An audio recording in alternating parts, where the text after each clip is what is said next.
Secretary of State Hillary Clinton said the international community has agreed on what she called strong new sanctions on Iran over its nuclear program.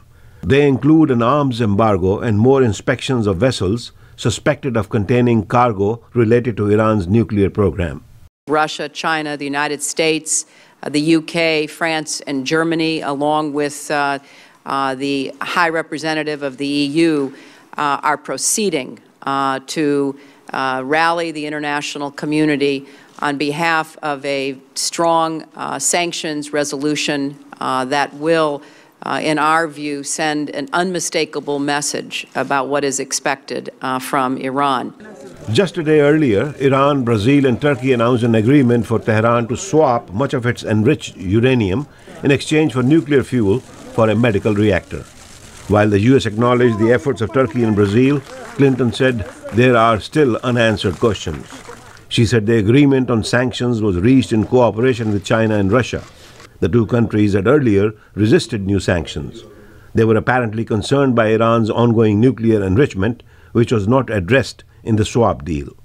Russian President Dmitry Medvedev. One question still remains. Will Iran itself enrich uranium?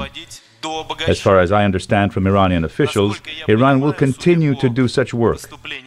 In that case, the concern of the international community will also continue. China also said questions remain.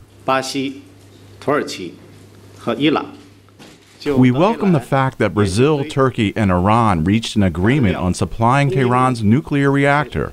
We hope this will help promote the peaceful settlement of the Iranian nuclear issue through negotiations.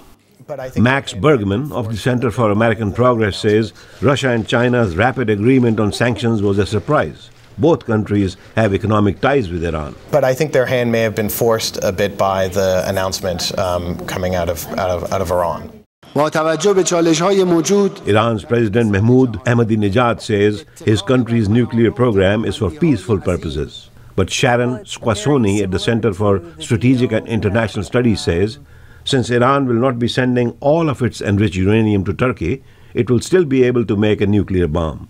The estimates now are if Iran sends that 1,200 kilograms of low-enriched uranium to Turkey, it still has enough of that LEU to make into highly enriched uranium to build at least one weapon. But she says the West should not reject the Iranian deal outright because it shows Tehran is at least concerned about international opinion. Even though it is, I believe, politically motivated to ward off sanctions,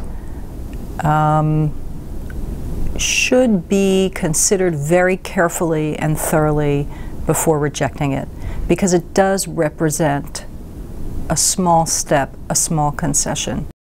Experts point out that the proposed sanctions are not just aimed against Iran. Another goal is to prevent other countries from following Iran's example. Ravi, Khanna, VOA News, Washington.